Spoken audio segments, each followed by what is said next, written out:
So hi everybody and welcome back to my channel. So what do we have here? You know it all. It's pretty popular at the moment. That's the Eachine Racer 250, which is available for around 140 bucks at Banggood. It's an RRF system. It's an RRF, or almost ready to fly racer. And well, no, I didn't buy it. A friend of mine bought it to start with racing, and he actually gave it to me to do an unboxing video, which is very nice of him. Something which I have to show you first, because before we start this unboxing, look at this nice 3D generated image here. I would actually love to fly any racer with props with such a bitch. I hope you can see it. It's awesome. I wonder how that would fly. Well, anyways, let's unbox this and take a look at what's inside. That's really awesome. Okay, so come out, wherever you are.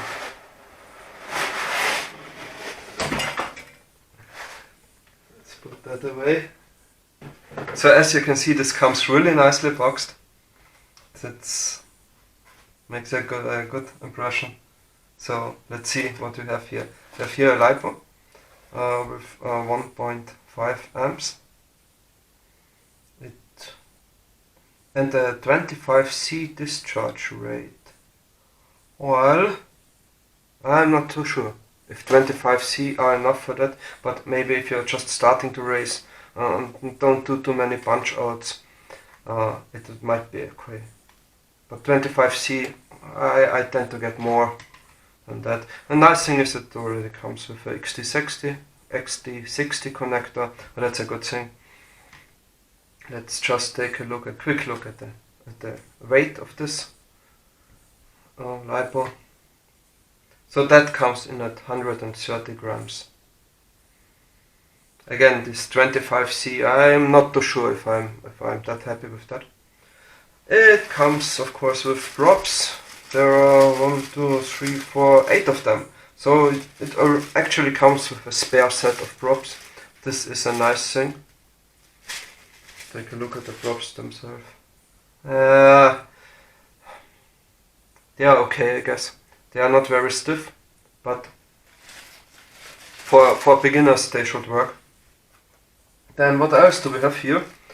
There is a cable, which I don't know yet what it is for, but we will find out. And then it comes with a nice mushroom antenna. It's actually, I did my homework, I think. Yeah, it's an RHCP antenna. This is important for you guys. When you have an existing setup, make sure it's RHCP, right hand circular polarization, like most of the Fat Sharks and so on are. Just there are some cheap China cloverleaf antennas which are actually LHCP. Those won't work together. So if you have a RHCP setup, that is fine. That antenna, which comes in at 11 grams. Oh, okay. So let's see what else we have here. Yes, it's an RRF system, so it actually comes with a charger,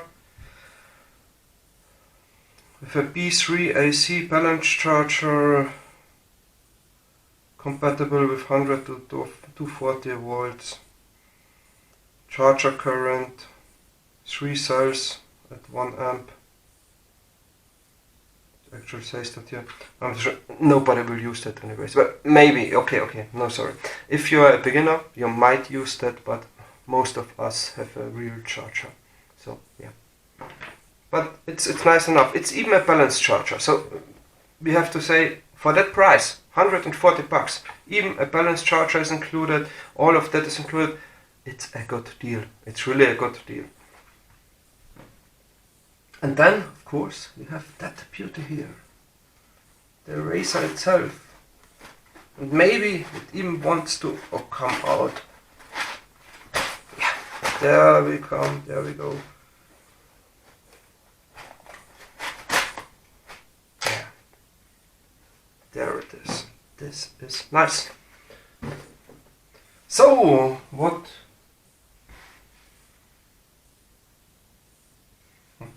Okay, so what do we have here? Of course, so that's the eraser itself. Let's take a look at it. One thing which I would like to do at first is, let's see what the weight of this is, right? So we'll just take that here. Okay, let's balance it out.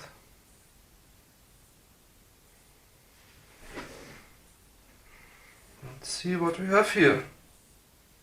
So the eraser empty, but with everything included. So there's a full FPV on it, FPV cam, motors of course, video transmitter of course. It's actually a 600 milliwatts video transmitter, so it's a strong one. So everything together comes in at 408 grams. If we also add the LiPo, we are at 539 grams, and of course we also need an antenna here, which brings us to 550 grams. And just to be complete, let's also put the props here, and we arrive at 558 grams for the complete racer. Yeah, you guys know it's not the most lightweight racer, but I guess for beginners it will work just fine. It will work just fine. I always tell that to you.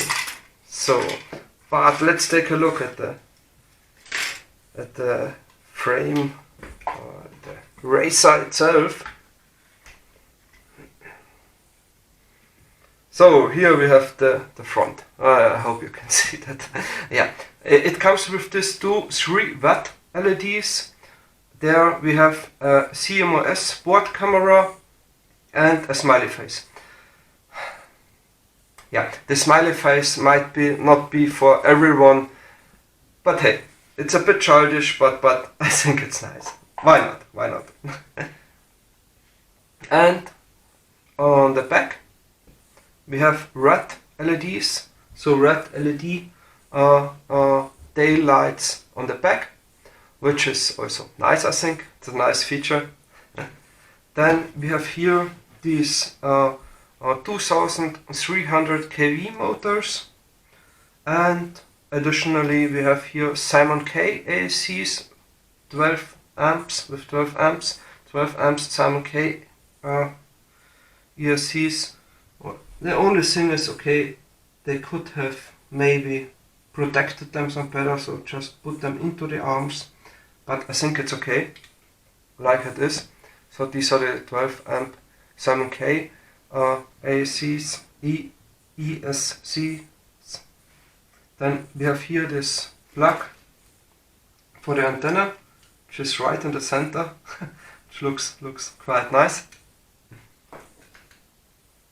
And of course the Eachine logo here, which, yeah, probably will take this off because this is valuable space, which is of course needed for other stuff. What else do we have here? Below that we can see, which is right here, this is the video transmitter.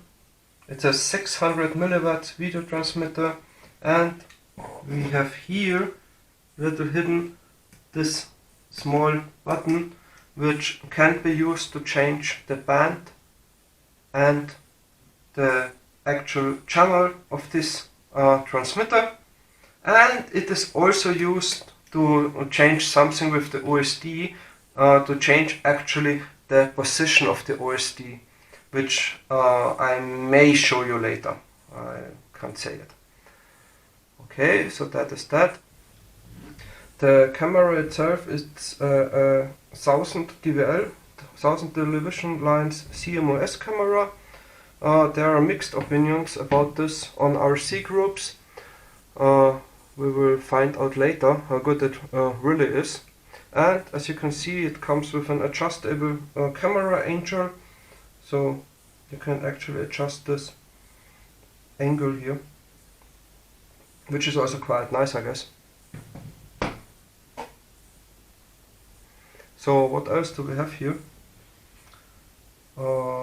We see right below there is the, oh, you can see it probably, the USB connector for the CC3D. It is actually well hidden in the body here, so yeah, you won't have to connect it that often, so that's okay, I think.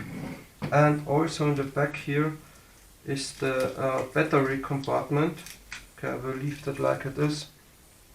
So here in the back lives the battery, which is, well, actually, as I see it now, it's quite a good fit for it.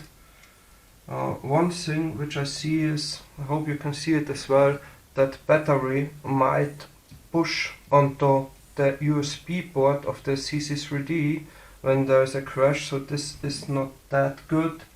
And the other thing is, as it is now, there is not much space for a larger battery, but actually for racers you won't want to fly a larger battery than this one, so that's pretty much okay, I guess.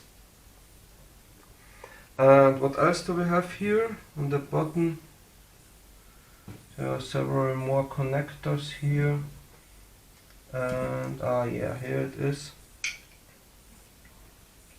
Here are of course all the connectors which you need to connect your receiver, which is not included, and there is a small switch here which you can use to turn on and turn off the lights, so the front lights here and the back light.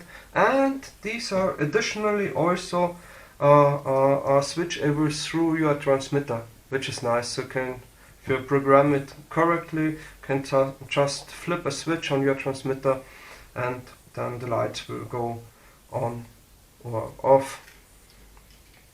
What else do we have here? The bottom is interesting because it's actually a foam button, so you will have to take care, don't land with this on concrete or anything like that, because you will probably shred it. You can see it, you can do it with fingernails actually, but for grass and so on, that is just fine.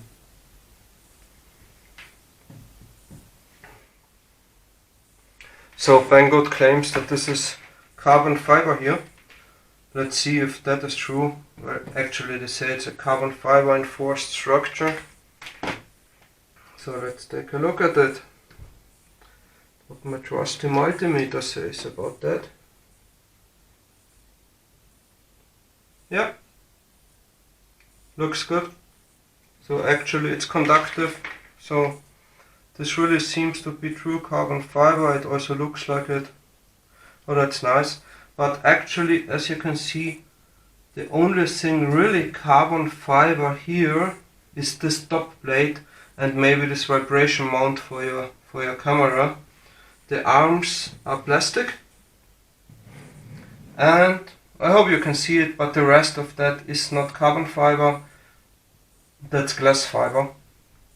One can see it from how it looks, but well, for 140 bucks, I guess that's good enough. So they say it's a carbon fiber enforced structure. Yeah, it is. There is not much carbon fiber in it, it's just this top plate here, but hey, at least some of it is there. Okay, so now that we know, yeah, this top plate is true carbon fiber, let's take a look at the LEDs themselves. It should be fun. I will just use this battery. It's of course not fully charged, but for that it should be good enough. Before you test that, of course, always connect your antenna, otherwise your OSD and your video transmitter will burn. So let's see what happens here. Okay, so a short light. Not sure if that is good or bad, but we will see. Okay. Of course, as I told you, there is a switch. So the CC3D, you can see it's initializing, that is fine. Let's just turn the switch on. So this is the manual switch for the lights. You can also do that through your transmitter. And yeah, that looks good. So our smiley face actually has some eyes now. And we have this nice, oh come on, we have this nice LEDs on the back as well. So yeah, this is nice, looks quite nice. I will quickly turn off the light so that you can see how bright it is.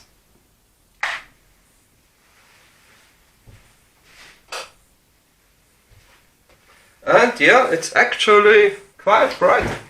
So I will try to just illuminate my workspace. And of course Trusty Minion is illuminated by the light. That's your big day, little guy. And yeah, as you can see, they are quite bright. But this is quite okay. And also the backlight. It's quite nice. Oh yeah, that looks good. So I will quickly turn on the light again.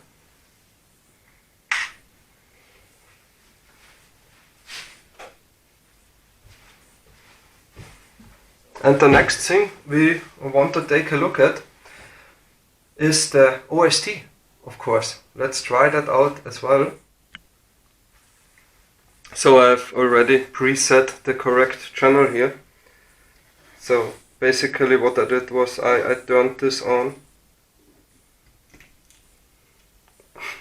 And well, then you have to long press this red button here. And with each long press it will switch a single channel. So in the worst case you will really have to press this button long 32 times unless you have an autoscan receiver. That is pretty much pain in the ass, but usually you will only have to do this once unless you are with friends who share the same channel. But anyways, that's not so bad. We want to take a look at the OST here, which is quite nice. Of course, through my Fresnel lens you will not see everything. I will just try to mount this a bit and in that direction. So I hope you can see it. In the upper left corner you see the actual voltage of the LiPo. This is nice. This is really nice. It's actually everything you need. And you can see the flight time in the center, so how long you have been flying, and the channel of your the video channel on the top right, which is C4 at the moment. I hope you can see it. Quality itself is also relatively nice. We can change this OST, as I told you before. If you press this red button short, it will actually go down a bit. You can see it. So you can change the position of it, and in the end it will again go up. Let's put this down a bit. You can see it. Oh yeah, that's nice. It's actually, well, it's not the full OST of course, with artificial horizon and so on, but well, it's something. Okay, so and while we are at it, let's do another test, which is the latency. As you know from watching my past videos, I did quite a few of latency tests with actual recording cameras in the past. Here we have a 1000 dBl CMOS camera, which should have a very low latency, not as low as CCD. CCD is, I think, a bit faster. Please correct me if I'm wrong with that, I do not know. But it should actually have almost no latency at all. So we can just check this to have some sort of reference with regards to my previous measurements of the RunCam, the Mobius, the Sky HD and so on. Let's just take a look at what the latency of this board camera is. This should be interesting. So I will just point this little guy here so that we can see it. There we go. Then we start it. And if you press stop now, you will be able to see what the latency of this CMOS board camera is. So as you just saw for yourself, if you pressed the stop button, we have a latency of around 33 milliseconds. So of course, this includes the processing in this CMOS camera itself. Then of course the signal transmission from here to here, which should be almost instantaneous, so there shouldn't be much delay there. And of course showing the actual video picture on my screen of my Quanums. So we have a latency of around 33 milliseconds with this CMOS board camera. If you remember, otherwise just check my other videos, on the Sky HD camera, this one, we had a very low latency as well of just 67 milliseconds. So the latency of this camera, the Sky HD, which can additionally record at full HD, is double that of this board camera. But still, 67 milliseconds, it's not that much. And then when we took a look at our Mobius and our run cams, they had a latency while recording of about 134 milliseconds. So board cam 33 milliseconds, this Sky HD comes at 67 milliseconds, and the Mobius and run cam at about 134 milliseconds. So there's still a bit of latency. I will do more testing on this with CCD cameras, for example. Well, we will see. Yeah, well actually this concludes my unboxing review of the Eachine Racer 250. It's a nice little racer, and we will of course also do a maiden flight video when my friend will actually try this out. I'm looking forward to that, and yeah, see you next time.